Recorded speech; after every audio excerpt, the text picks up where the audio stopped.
Wakil Wali Kota Banjarmasin beserta keluarga memberikan hak suaranya di TPS 003, Kelurahan Mawar, Banjarmasin Tengah, jelang tengah hari Rabu 14 Februari 2024. Sebelum mencoblos, Wakil Wali Kota Banjarmasin ini pun menyapa bebuhan warga yang berada di tempat pemungutan suara.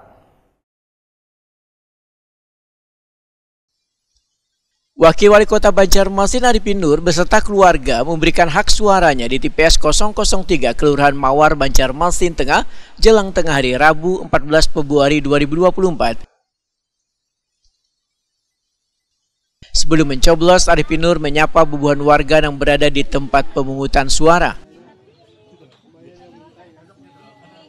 Wakil Wali Kota Banjarmasin Arifin Nur, Wehtaku di Prima TV, memedahkan pelaksanaan pemungutan suara di TPS 003 berjalan aman wan lancar ini karena terlepas adanya bantuan dari Babin Kamtipmas wan Babinsa serta Linmas juga kelurahan yang memberikan keamanan wan kenyamanan bagi warga yang datang ke TPS.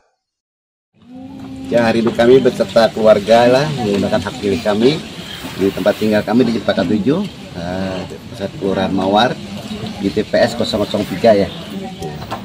Nah, mudah-mudahan kami pada ini melihat ini situasi sangat aman, terkendali, dan mereka masyarakat menggunakan hak pilihnya berbondong-bondong.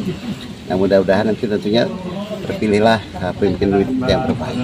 Harapan kita.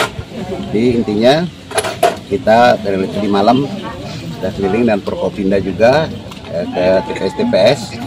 Jangan dikunjungi sampai jam 1 malam terakhir di Jalan Pramuka tadi malam. Jadi kami melakukan hak pilih karena memang warga di Banjarmasin saya bertempat tinggal bermukim di Jalan Jepara 7.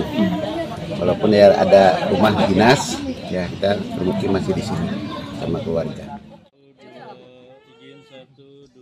Arifin Nur berharap pemimpin yang terpilih nanti bisa membawa bangsa dan negara Indonesia menjadi negara yang lebih baik.